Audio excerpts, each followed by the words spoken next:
Fanzone, united by the game, powered by Moore's World of Sport. Welcome back to Fanzone, your hottest and latest destination for all Zimbabwean sport. We're bringing you passion, drama, and non-stop action, all happening here in the Fanzone studio. My name is Sips. And I'm Steve Vickers, and Scotland are now on top of the Castle Lager Premier Soccer League, winning the opening game of the match week. What about the Derby then? Dynamos almost out of the bottom four now after beating Caps by 1-0. Just one goal difference separates these two, so it's looking very dicey for Caps. Indeed, teams from number 9 downwards all look to be in danger. Getting into that on the show, also going to be talking athletics, in particular focusing on field events, as Zimbabwe is making great strides in field events. And joining us on the show today, sportscasters Simba Chiminya from Star FM. Welcome back, Simba. Thank you very much, Steve. And we got Larry Mangenje with us as well. Hey, Larry. How are you, Steve? It's good to be back on the show. Yeah, lots for us to dissect, Sips. Well, with the roadmap mapped out for this episode, let's dive into the matchday roundup and what happened in matchday 29. Matchday 29 happened over the weekend, and obviously the headlining match, the Harare Derby, Caps United versus Dynamos. This time round, a relegation battle between the two sides. A 1-0 victory for Dynamos, all due to Jairus Kasondo in the 54th minute. Larry, it was a nail-biting match. You were there. Tell us about the atmosphere and your thoughts on the game. Yeah, well, everybody wanted to know whether Harare is either green or blue, eh? But, the blue half of the city is celebrating. Dynamos getting the win, courtesy of, like you said, Jairus Kasondo's solitary goal. It was a big result for Dynamos because, like Steve rightly said during the beginning of the show, that almost out of the relegation zone. The miracle continues. Eh? Kevin Kaindu said it's possible. It's becoming a reality that Dynamos can survive relegation. Big result for Dynamos, if you ask me. Yeah, definitely so. The 1-0 win.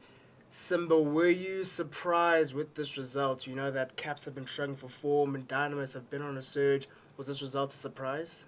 No, not at all, because if you look at Dynamos, I think they have got the belief since the coming in of Kevin Kaindo. Almost all the players are now have got this belief that I can rise to the occasion and get the goals for the team, and this is exactly what happened on Sunday. And I liked the run that Jairus Kasondo had, or actually before the goal, the substitution that were done by the coach, because they had to put in Valentine Kadonzo on the other flank and Liri Mavunga on the other flank, and the idea was to stretch the Cape United defense so that the Dynamos can create some passage for Kasondo to get a goal. And from that set piece, if you look closely, when the corner kick was about to be taken, Jairus Kasondo was on the penalty spot. And then when Mavunga was taking that, he ran to the closer to the near post and had that glancing header. And it was like a script from the training, how the coach wanted it. And like what Ian Bakala, the Cape United coach, said, if you can't score, you won't win. And for Cape United, they can't score. And for Dynamos, the difference is they managed to score. They did not create many chances. And if I count the chance that they had, 2 fell to Wisdom Tasa, 2 to Jairus Kasondo, but the third one, he managed to score. Yeah, there were a number of chances, speaking of chances, Larry, that Dynamos and even Caps missed out on. Mugalu, Shandira also had a couple of chances. Why do you think Caps are struggling to score at the moment? Well, it all goes down back to being able to create clear-cut chances. I think that has been their biggest letdown, not actually converting them, because like Simba said, they didn't create a lot of chances. Perhaps 2 or 3, but they were not really clear-cut goal-scoring opportunities that you would expect from a team with the offensive quality on Ian Bagala's disposal. I think their biggest letdown has been the ability to actually create good goal-scoring, because even Ishmael Wadi on the left flank, he was not as good as he ought to be. So I think their biggest problem, like their coach said, has been the scoring front here. And looking at the derby, Steve, last time round when this derby happened, a lot of Dynamos fans actually wanted to boycott the game. So It's done a full 180 flip. It was almost a full house attendance. Obviously great for Dynamos as well. Yeah, back in May. Tough times those were for Dynamos. That was the derby that almost hardly was, but it was in the end because people still did pitch up. It was 1-1 there. This time around, it's a different Dynamos. Frank Ajamang was the main striker for the first half of the season, the Ghanaian, and he's not really a number 9 at all. So Kaindu has done well using Kasondo there, as it was vindicated yesterday. If they keep it up, they're going to survive. What a run of form, what an unbeaten run for Dynamos. So they're almost there, Sips. It's one of the biggest miracles that we've seen in the PSL.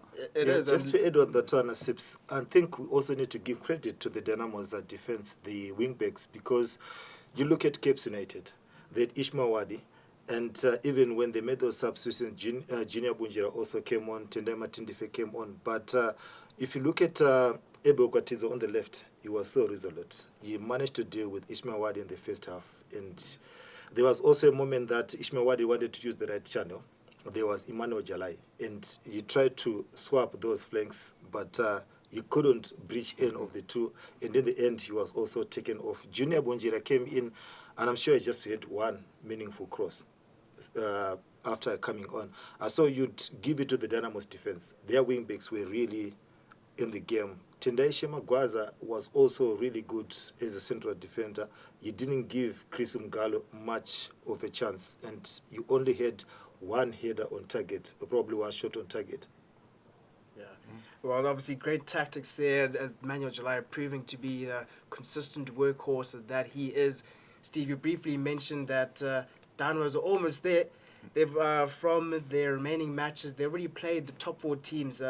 Moors, Simba Bhora, Scotland, they've already played them twice. So it's only Ngezi left in the top 4 that they have to play. So essentially, if they draw the next 5 games, they should be out of that relegation zone.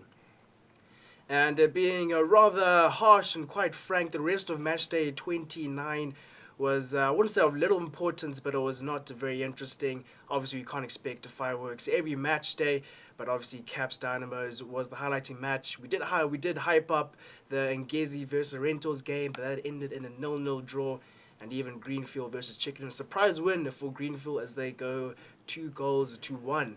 Well, that brings us to the team of the week, as always, and we always say again, this is our opinion. Let us know what you think about yours in the comments or wherever you see this on facials. But over to you, Steve. Yeah, so our team of the week, from our own opinions here. Dynamo certainly featuring in there after the derby win. Prince Taferimutsa in goal made a good save or two, and no doubt he's the most informed goalkeeper right now in the league. Also, we're putting Emmanuel Jalai again in our team of the week. We heard from Simba how good, how effective those wing backs were. Another big game from him, and he's just been so consistent throughout the season. Ask Rupande for Manika Diamonds. He was good in defence, was Manika's best player on the day. Clive Kwangwari for Moors makes it onto the team of the week again. An assist, a lovely cross it was, which I believe Eremu put in the back of the net, and a clean sheet as well for Moors. In midfield, we have Melekai Ngube for Highlanders. Big pressure moment. Disappointment at Barber Fields with the 1-1 draw against ZPC Kariba, but he took the penalty well to make it 1-1 there. Jarrison Selamani continues to impress as well for FC Platinum on the score sheet again.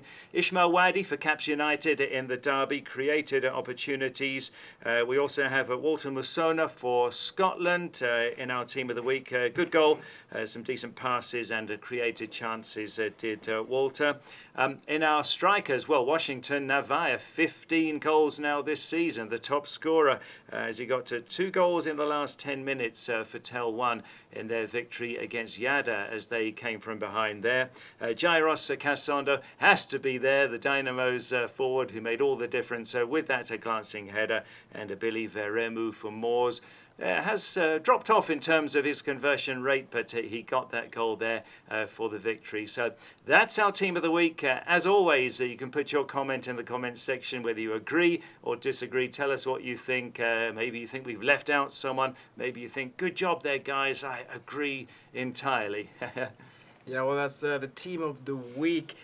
It was nice to see Veremu back on the score sheet. He had been put to the sideline the past couple of match days. So good to see him back on the score sheet. That sums up our PSL side of the football. We're going to turn to our Division 1 master, Simba. What has been happening in Division 1?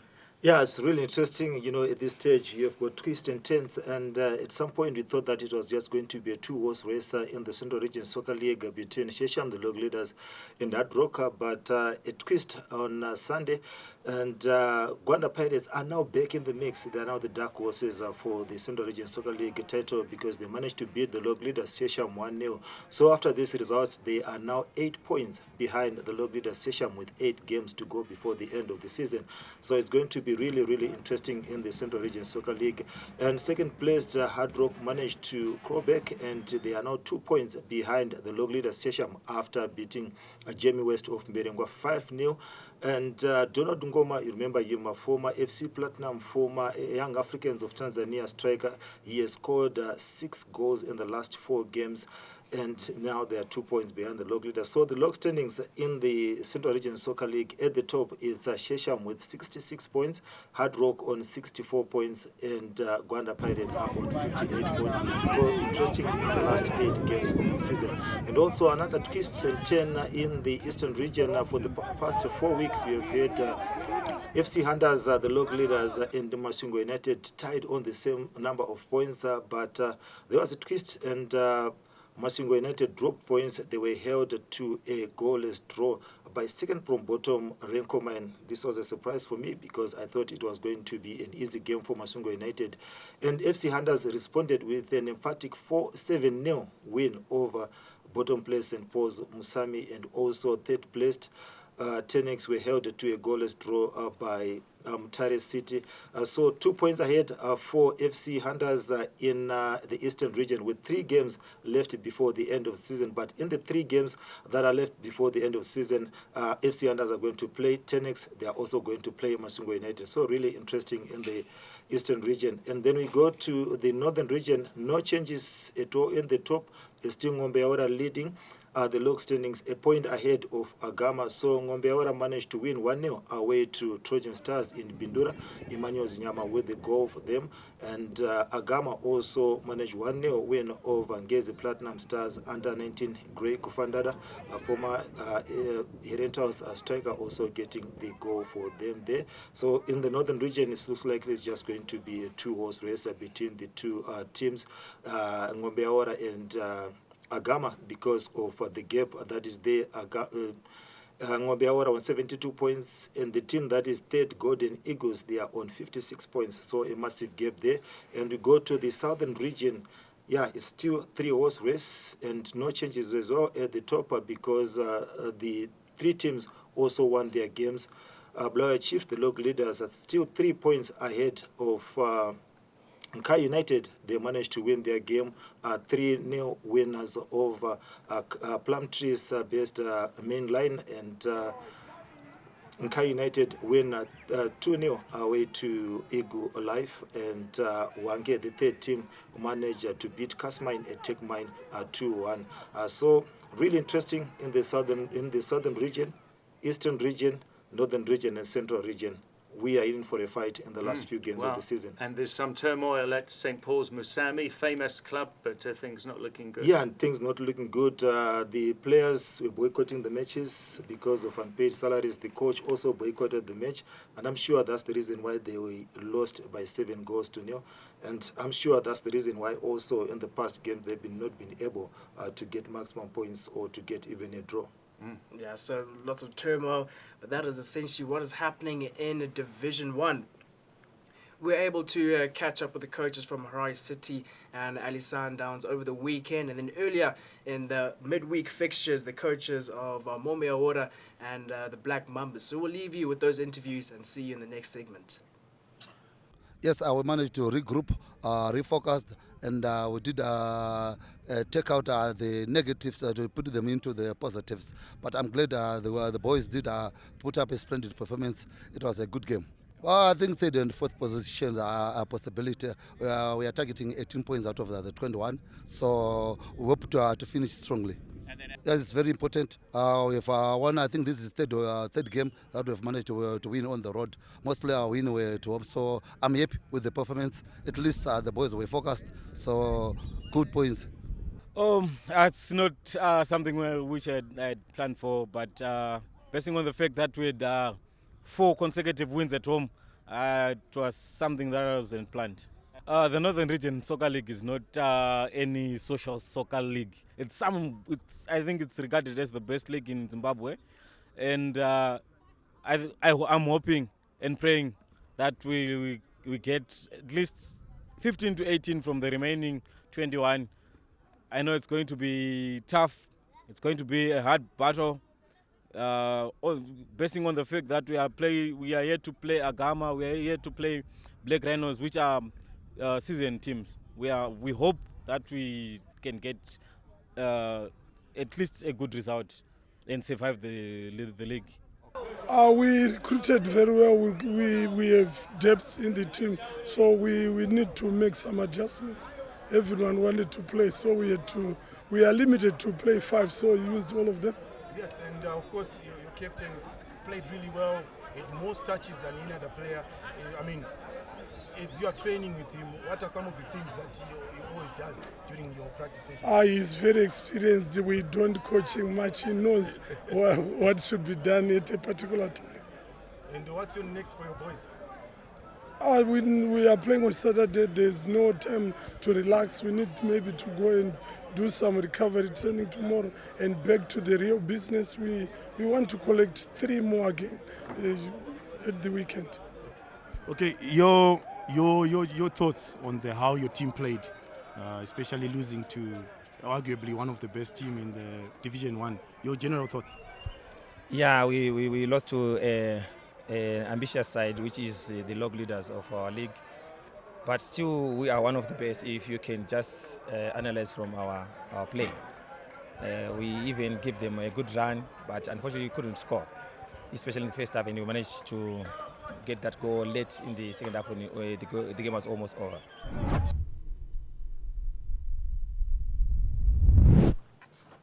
All right, this is a looking ahead before we dive into match day 30. What's to come? Our player of the week is none other than Washington Navaya. 2 goals, both of them in the 80th minute, 3 minutes apart from each other. So a good brace for him. You could have had Jairus Kusundo in there as well, but it was a unanimous decision that he was our player of the week. Looking ahead to match day 30, Dynamos versus Ngezi. As I had said previously, the last of the top 4 teams that Dynamos have to play again.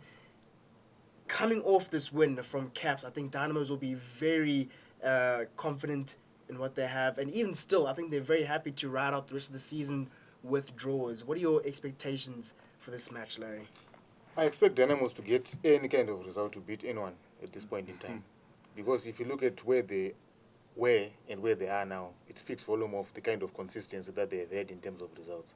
If you look at it, whoever anticipated that they are capable of beating Scotland?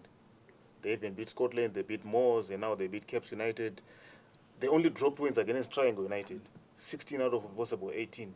So heading into the fixture against Ngezi, very, very difficult game. But I actually see Dynamos getting a win in that because of the belief that they have that they can get any kind of result at this point in time to avoid the chop. Yeah, and for you, Simba? Yeah, I totally agree with Larry because you look at Dynamos, I think, they now believe that we can beat any team and they are now closer to safety than before. And I think when they look at this game against Ngezi Platinum Stars, they will look at it as the toughest of all the games that they've played because once they win this one, there is big possibility that the teams above them are also going to draw points and they'll be out of the relegation zone for the first time. And you also look at Ngezi Platinum Stars. Yes, they are in the top 4, but at times they just blow hot and cold, and they've not really been good playing against Dynamos at Rufaro Stadium. Mm-hmm. And Steve, what's your prediction for this game? I'll go for a 1-0. Like Larry says, might not be pretty, but I'll give it 1-0 to Dynamos. Simba? Yeah, I think Dynamos are not playing to entertain. They just play to win. Just 1-0 will be enough for them. Okay, Larry? Yeah. Well, I predicted Dynamos win in terms of result. I think Ngezi can score at Rufaro. So I'll probably go for 2-1 in favour of Dynamos. 2-1. I think I agree with Ngezi being able to score. I'll give it a 1-1. I think Dynamos will be more than happy with a couple of draws.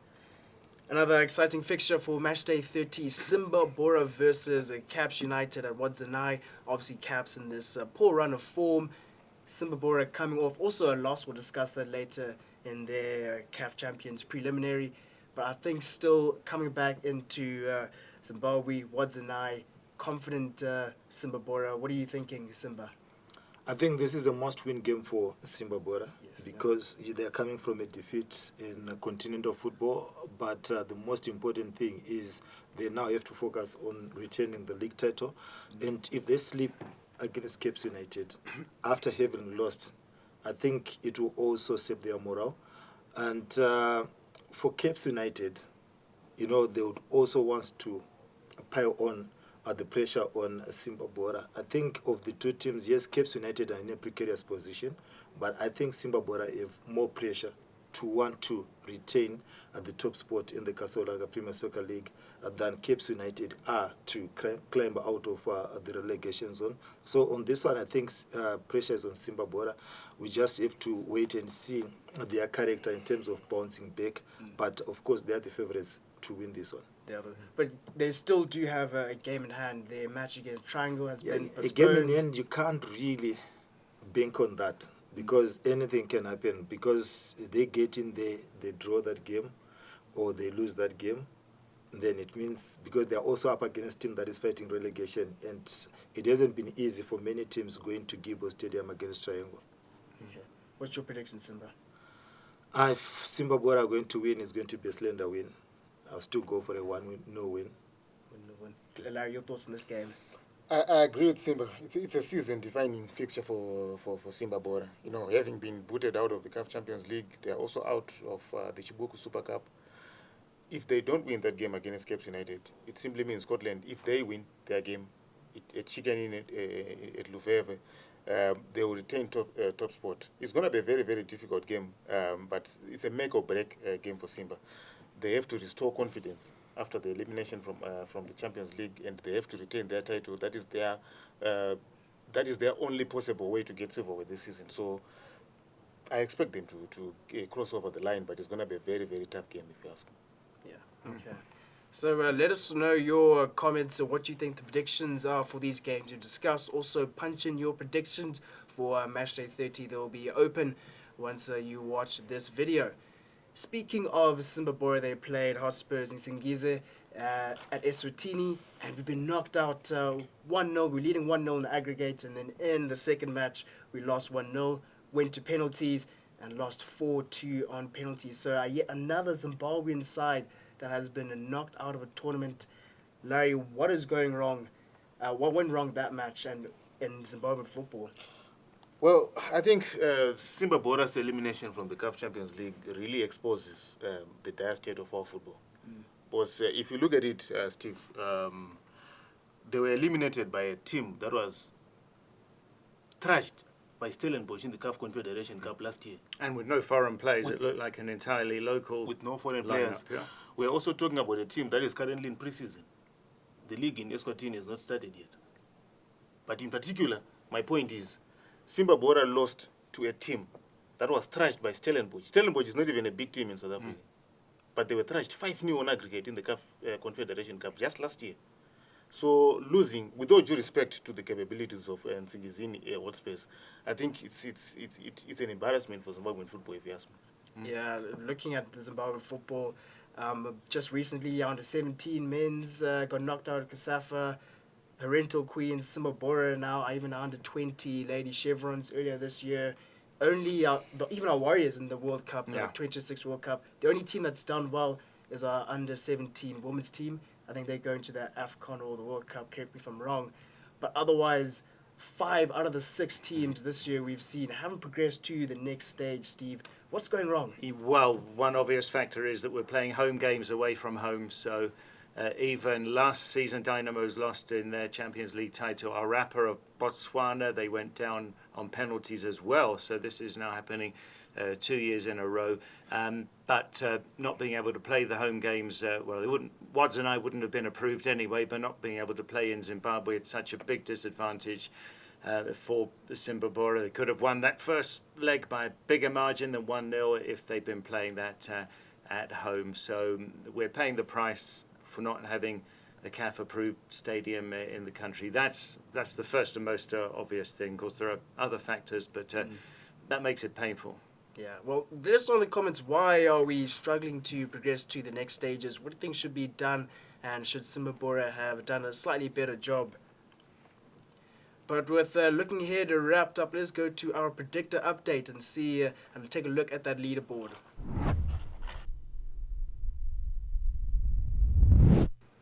All right, let's take a look at our leaderboard from the Moors PSL Predictor after match day 29. Our podium stays the same. Icon stretching his lead out again. Notable climbers, Garnacho has climbed up 5 places from 9th into 4th, and King Pod has dropped 2. But otherwise, nothing too substantial in the leaderboard. But for me personally, Steve, it was a return to form in my predictions. 58 points, got my joker right on the Dynamos Caps game, so I'm very pleased with that as well. Good going. I 38. I struggled. I got my joker correct, but I got the winner correct. I played it on Scotland, so I got a nice 14 points there. I didn't get the scoreline correct. Otherwise, only one other correct prediction there. So I'm struggling at the moment. Yeah, well, I've been in a tough run of form, but this is hopefully something new as we close out the season. Guys, we talk about predictors so often. If you want to get in on the action, there are 5 matches left, so you haven't got much time, but maybe just to have a bit of fun with your friends, family, work colleagues, you can start your own private league. If you're heading over to fanzone.co.zw, you should be able to sign yourself up. Honestly, it's a great time. Sometimes it's fun, sometimes a little bit frustrating, but there are also sweepstakes available which are being ramped up. Before it was just replica jerseys, caps, and bucket hats. Now there are power banks, speakers, TVs even. There'll be a TV announced this week. So if you've been doing 50% of your predictions, you are eligible to be winning one of these sweepstakes. If you haven't, unfortunately you're not, but it doesn't mean you can't join in and have some fun. So head on over to fanzone.co.zw, sign yourself up, and get predicting.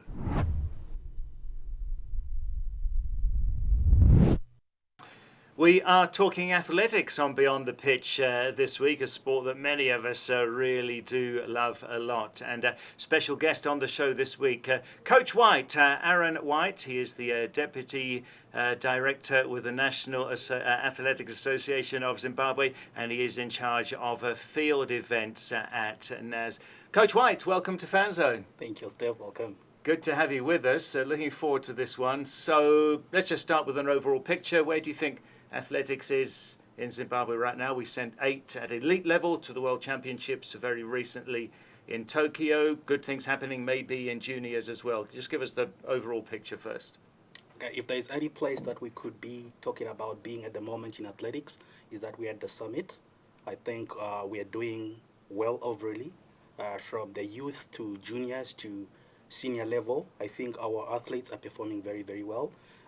Starting with the OZIC Junior Championships in Namibia, where we had our athletes doing so well, coming home with more than 12 gold medals in total, and going to Nigeria, where we managed to scoop some gold medals in the field events, and then moving up to the World Champs, where 3 of our athletes are in the top 10 in the world. I think we are doing very, very well at the moment. Tapiwa Makarao getting into the final, finishing 7th in Tokyo in the 200 meters. I guess Naz must have been delighted with that. Sure. Not only with Makarao. Makarao's performance coming 7th is really, really commendable. But even if you look at Makanaka Charamba, 9th in the world at the moment, Isaac Mpofu coming 10th in the marathon. I think all the guys who went to Tokyo did very, very well. That's really good going, no doubt. So what are the challenges that you're facing right now? Obviously, there's the issue of resources. As you may well know, we don't have properly certified tracks at the moment. We only have got UZ, which we tried to revamp just before we had the Southern Region Senior Championships, but it's not up to standard. So if we could have better facilities and better equipment, I think our athletes can do much, much better. And looking at the guys who are in the USA and other countries abroad, they don't do athletics full-time. They are on scholarships. They only do athletics when varsities are in session.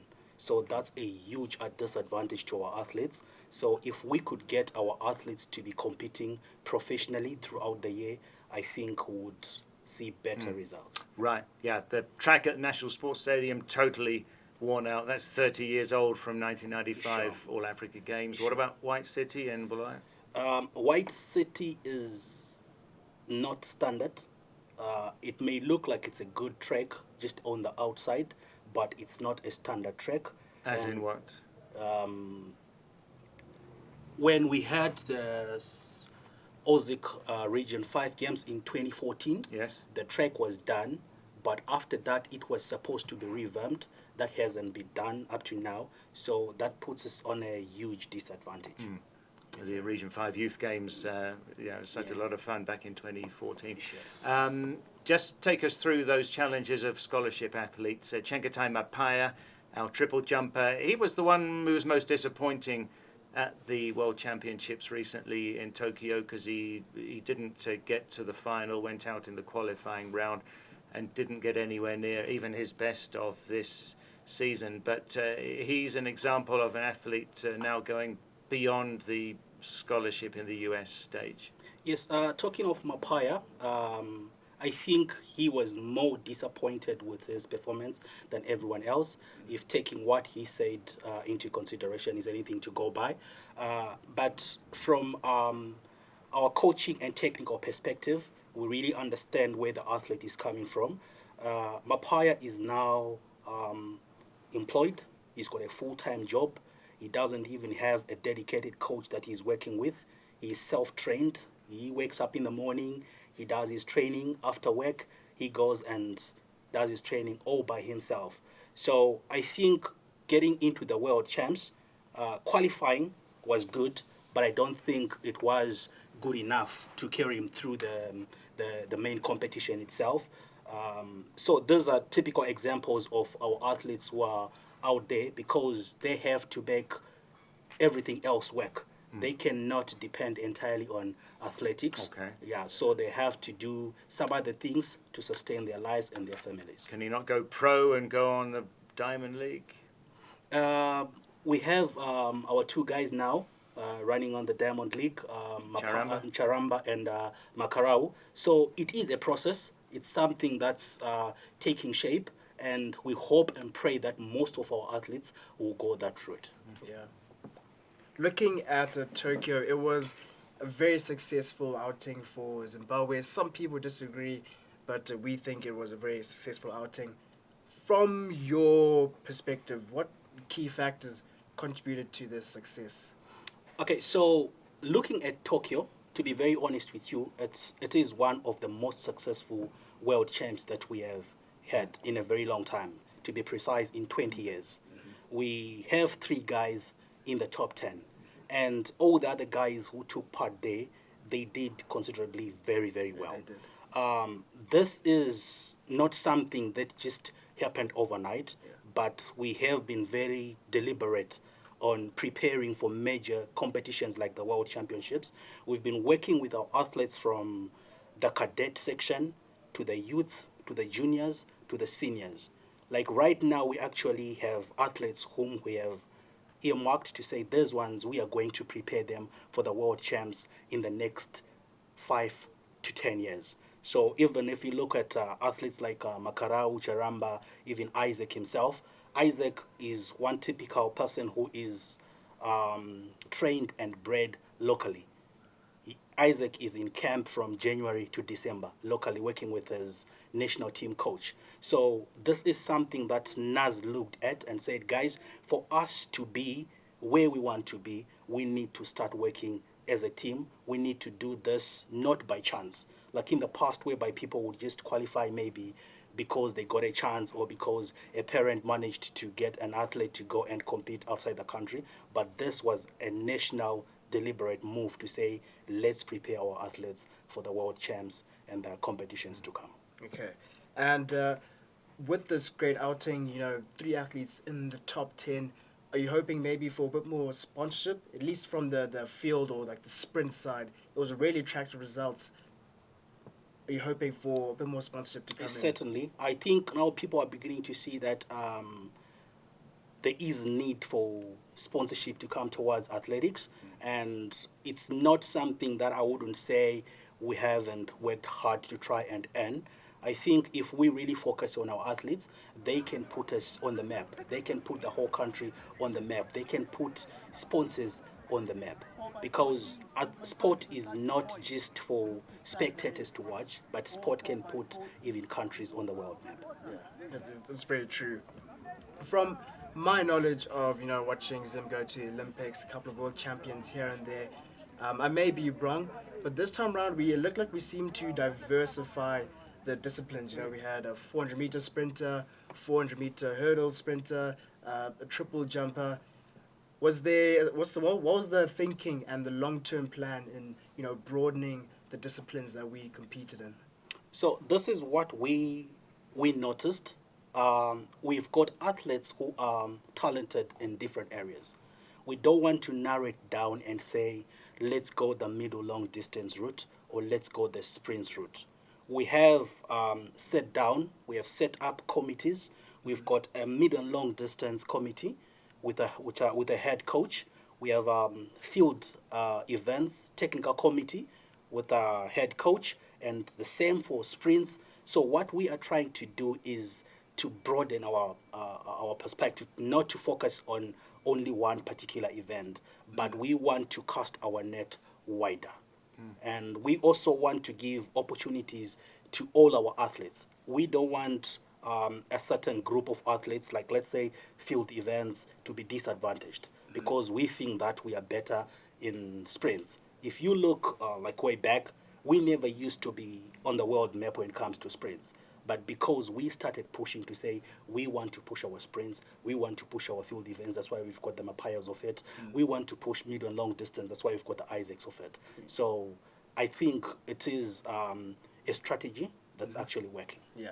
Looking at that, you could also have a counter argument if you look at Botswana and South Africa, countries who have recently poured all their resources, not all of them, but a lot, into their sprints, and they're reaping the benefits of that. Could you also not say that sometimes focusing on a singular discipline allows everyone just to hone in on one sort of aspect? That's a very interesting question. If you look at Botswana, they never started with sprints.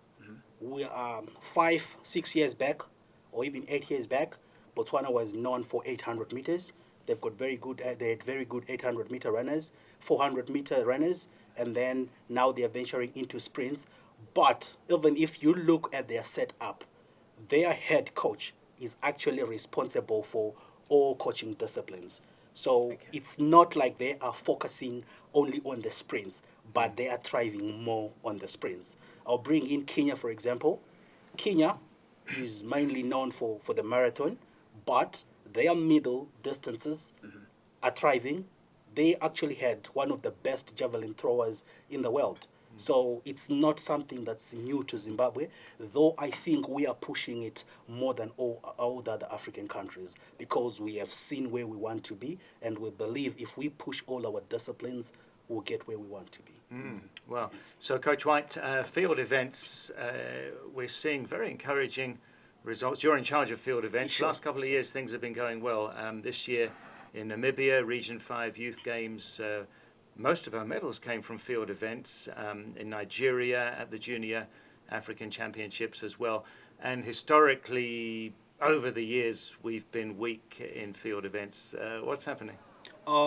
Steve, like I said, this is not something that can be attributed to me as the head coach for field events, but it's a national strategy. We sat down and said, guys, we do have a lot of good throwers. We do have a lot of good jumpers. What can we do to get them to the podium? Our main focus at the moment I would say in the past 6 years has been to get podium finishings, and not only to have athletes to go and compete for development. We have kind of segmented our competitions. We've got developmental competitions where we can send teams to go and compete for exposure. But we've got competitions where we have said, guys, for us to go to this competition, we would rather not have anyone to go and compete. But if we are going to go and compete in these competitions, we need at least a podium finish, regardless of the medal color, be it bronze, silver, or gold. But we want a podium finish. Well, these highly technical events like triple jump or javelin, for example, these you need to be practicing, coaching day in, day out for a long period of time to get to the top level, yeah? Yeah, so Steve, one thing that we have been doing, that our president, Mr. Tagara, has really been focusing on, and our director of coaching, Director Lismat, is to get our coaches trained by World Athletics lecturers. We have, I think, of all the countries in Africa at the moment, we've got the highest number of qualified coaches, and we conduct the highest number of coaching courses in the region. I'm talking about specialized coaching, the level 2 of World Athletics, whereby you go and specialize not only in athletics, but as a sprints coach, sprint and hurdles, as a throws coach, as a jumpers coach. So this is what we've been doing, and I would attribute this to the effort that's been put by our president, pushing more on developing the coaches, even coaches who are going to be coaches. So even at our school level, most of the coaches in the school system at the moment have got World Athletics coaching qualifications, and that can be attributed to the rise in the field events. Very interesting. And at schools level, you don't want to start these events too late, do you? Sure. Younger the better, yeah? True.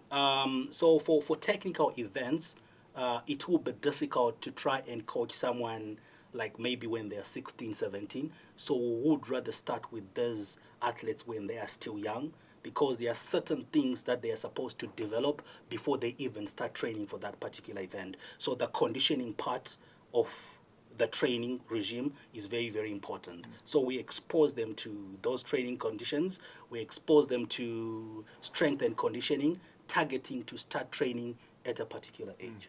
Wow, we're learning a lot.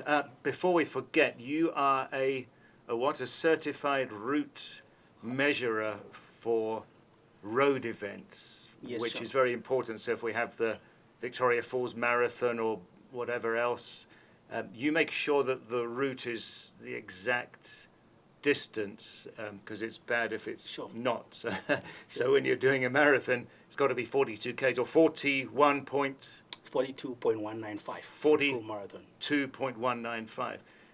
So how do you manage to do that if you're measuring over such a large course? Tell us the ins and outs of being a route measurer.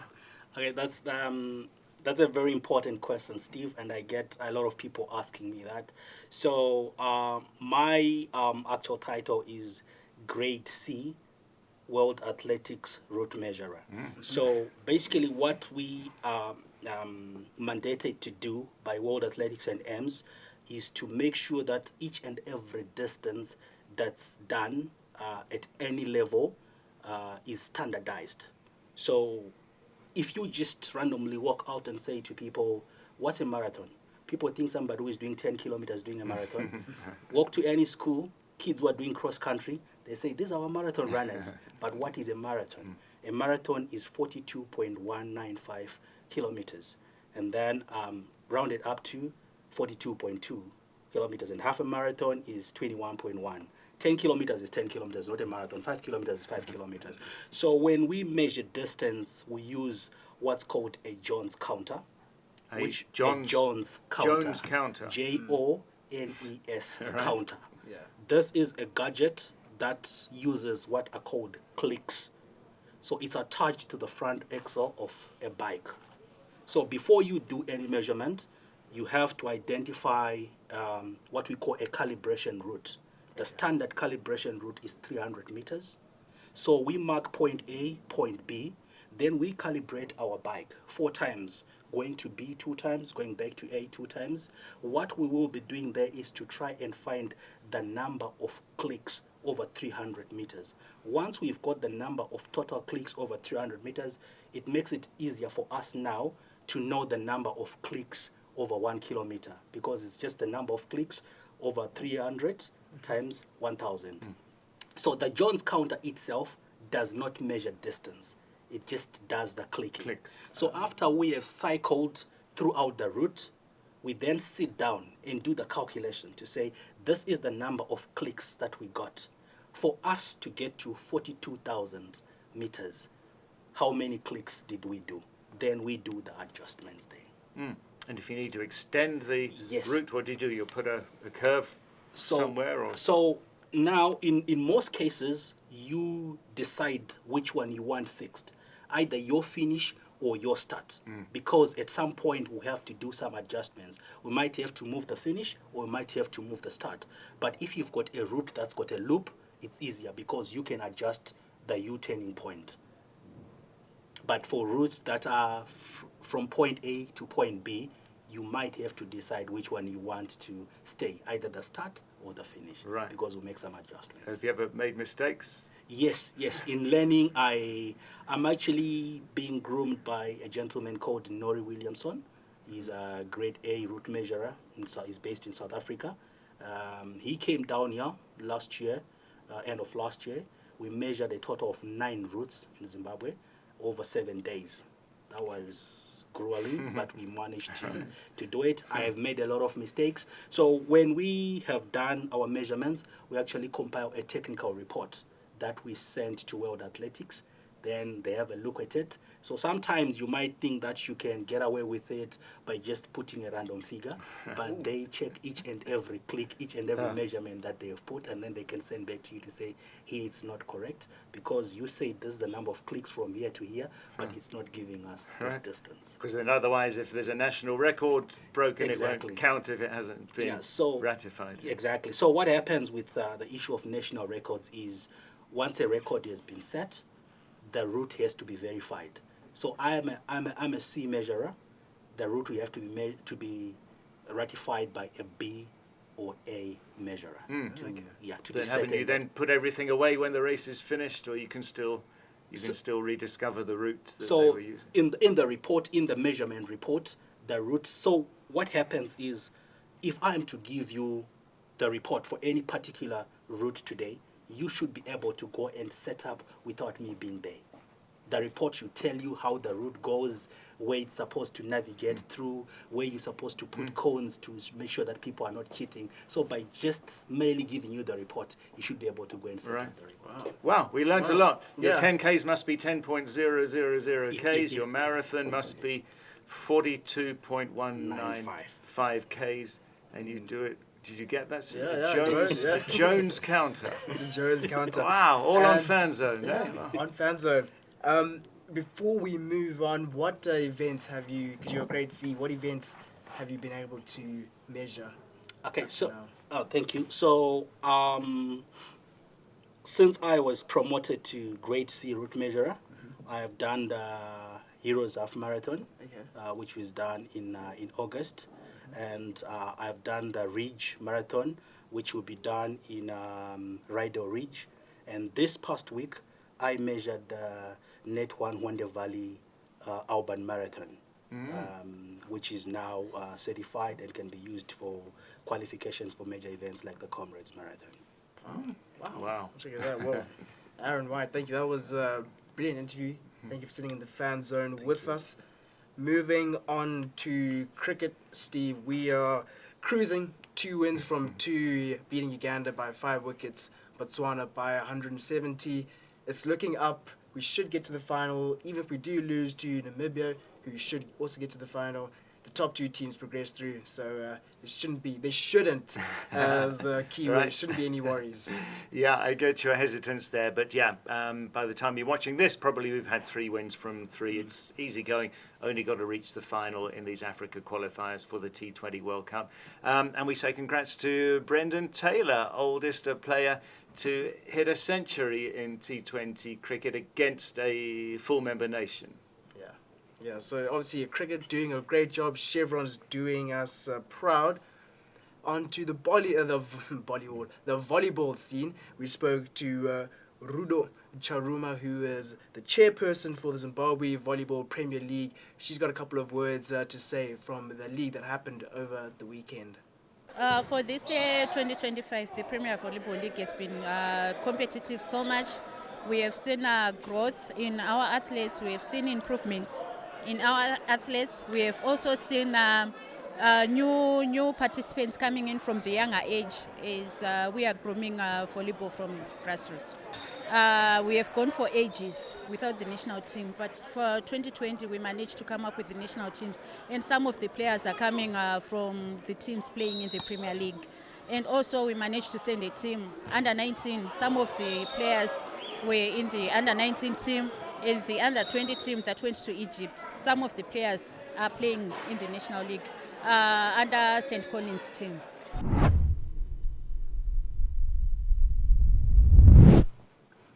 Rumours and rubbish. This is the segment where we talk about rumours, maybe a bit of rubbish, whatever's happening in the Zimbabwean sporting world, and also looking to our own opinion and our own thoughts. First, I think a bit of rubbish. The Warriors have finally announced that they're going to play Bafana Bafana in Durban. When they initially wanted to play in Orlando Stadium, maybe there was a bit of arm twisting, but again, it all comes back down to the rubbish of not having our national sports stadium, Steve. Yeah, it's hurting us.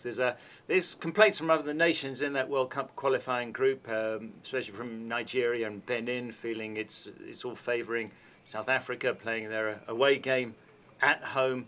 I think there's quite a lot happening behind the scenes, Simba.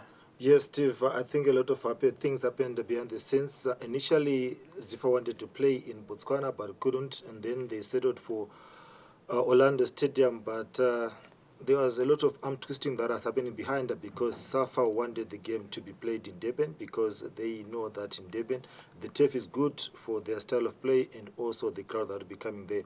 But for me, the real rubbish is not about what happened this week. The real rubbish is about fooling ourselves and lying to ourselves, because when we had the National Sports Stadium got banned, it's 5 years ago, and we could have people coming up making public pronouncements, even in Parliament, to say we are not going to play our next game away from home. But it's been 5 years now, and we've been lying to ourselves. So for me, that's the rubbish.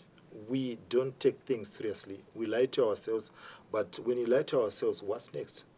Because we believed our own lies, but then reality comes to haunt us, and you see what was happening, and we're making headlines across the region for wrong reasons. South Africa, we're laughing at us. Botswana, we're laughing at us. Yeah, well, then let us know in the comments what you think, why National Sports Stadium has been built. Is it affecting the Warriors? Let us know what you think. Our next topic, I'm not quite sure. It's not necessarily a rumour or a bit of rubbish, but definitely something to mention. Caps United last week revealed a partnership between themselves and Lesotho Bank worth $4.3 million. So a hefty sum of money. Larry, you have some opinions about this. Tell us. Yeah, it's obviously something good when we hear that corporates are coming on board to support our football. It's a welcome development.